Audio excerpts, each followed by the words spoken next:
بسم اللہ الرحمن الرحیم۔ محترم ناظرین، السلام علیکم۔ حضرت داؤد علیہ السلام کے زمانے میں ایک نادار و بے نوا خاتون تھی۔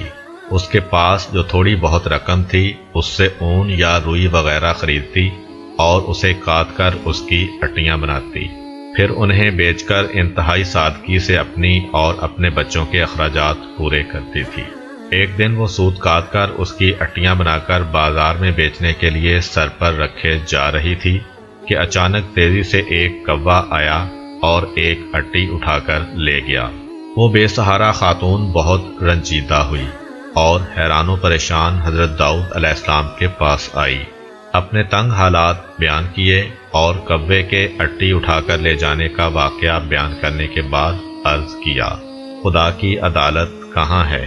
حضرت داؤد علیہ السلام نے اس سے فرمایا، ادھر بیٹھ جاؤ تاکہ تمہارے بارے میں فیصلہ کروں۔ ایک طرف یہ واقعہ پیش آیا اور دوسری طرف یہ ہوا کہ کچھ لوگ کشتی کے ذریعے دریا عبور کر رہے تھے۔ ان کی کشتی میں سوراخ ہو گیا اور پانی داخل ہو جانے سے کشتی کے ڈوبنے کا خطرہ تھا۔ ان لوگوں نے نظر مانی کہ اگر اس خطرے سے نجات مل گئی تو 1000 دینار کسی فقیر کو دیں گے۔ اللہ تعالیٰ نے ان پر لطف و کرم کیا اور اس کوّے کی ڈیوٹی لگائی کہ وہ اس خاتون کی اٹی اٹھا کر کشتی میں لا پھینکے۔ کوّے نے ایسا ہی کیا۔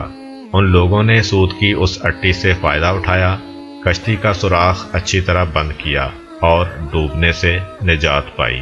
جب وہ لوگ ساحل پر پہنچ گئے تو اپنی نظر ادا کرنے کے لیے سیدھے حضرت داؤد علیہ السلام کی خدمت میں حاضر ہوئے اور 1000 دینار حضرت کی خدمت میں پیش کرتے ہوئے اپنے دریا سے نجات پانے کا پورا واقعہ تفصیل کے ساتھ سنایا۔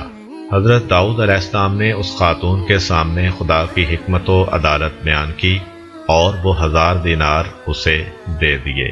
وہ خاتون بہت خوش ہوئی اور سمجھ گئی کہ خدا سے زیادہ کوئی بھی عادل تر اور احسان کرنے والا نہیں ہے۔ حضرت داؤد علیہ السلام کے زمانے میں ایک شہوت پرست شخص لگاتار ایک خاتون کے پاس جاتا اور اسے منافی عفت کام کرنے پر مجبور کرتا تھا۔ اللہ تعالیٰ نے اس خاتون کے دل میں ایک بات ڈالی کہ اس شہوت پرست شخص سے کہے کہ تو جب بھی میرے پاس آتا ہے اس وقت ایک اجنبی شخص تیری بیوی کے پاس جاتا ہے۔ اس خاتون نے یہ بات اس شخص سے کہی تو وہ فوراً دوڑا دوڑا اپنے گھر گیا اور کیا دیکھا کہ ایک اجنبی اس کی بیوی کے ساتھ ہم بستر ہے۔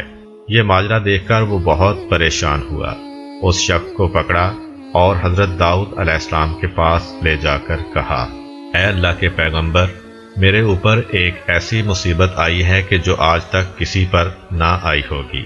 حضرت داؤد علیہ السلام نے پوچھا، وہ کون سی مصیبت ہے؟ شہوت پرست مرد نے کہا، یہ شخص میری عدم موجودگی میں میرے گھر آیا ہے اور میری بیوی سے زنا کیا ہے۔ اللہ تعالیٰ نے حضرت داؤد علیہ السلام پر وحی نازل کی کہ اس مرد سے کہو، کما تدینو تدانو، جیسا کرو گے ویسا بھرو گے۔ ایک دن حضرت داؤد علیہ السلام گھر میں بیٹھے ہوئے تھے۔ آپ علیہ السلام کے پاس ایک فقیر اور پریشان حال نوجوان بھی بیٹھا ہوا تھا۔ یہ جوان حضرت داؤد علیہ السلام کے پاس بہت زیادہ آتا جاتا تھا اور بہت خاموش طبع تھا۔ ایک دن حضرت اسرائیل علیہ السلام جناب داؤد علیہ السلام کے پاس آئے اور گہری نگاہوں سے اس جوان کو دیکھا۔ جناب داؤد علیہ السلام نے حضرت اسرائیل علیہ السلام سے کہا، اس جوان کو کیوں دیکھ رہے ہیں؟ حضرت اسرائیل علیہ السلام نے کہا، ہاں، مجھے حکم ہوا ہے کہ میں اس ہفتے کے آخر میں اس جوان کی روح قبض کر لوں۔ حضرت داؤد علیہ السلام کے دل میں اس جوان کے لیے تڑپ پیدا ہوئی اور اس سے کہا، اے جوان، کیا تمہاری بیوی ہے؟ جوان نے کہا، نہیں، ابھی تک میں نے شادی نہیں کی ہے۔ حضرت داؤد علیہ السلام نے اس جوان سے فرمایا، فلاں شخص جو بنی اسرائیل کا مشہور و معروف اور بزرگ فرد ہے کے پاس جاؤ اور اس سے کہو کہ داؤد علیہ السلام تمہیں حکم دے رہے ہیں کہ اپنی بیٹی کو میری زوجہ بنا دو، پھر اس کے ساتھ شادی کرنے کے بعد رات کو اس کے پاس رہو۔ تمہارے زندگی بھر کے جتنے بھی اخراجات ہیں یہاں سے اٹھا کر لیتے جاؤ، البتہ 7 دن بعد دوبارہ میرے پاس آنا۔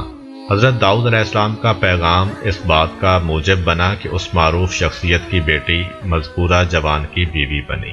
اس جوان نے حضرت داؤد علیہ السلام کے حکم کے مطابق عمل کیا اور وہ 7 دن کے بعد دوبارہ حضرت داؤد علیہ السلام کے پاس آیا۔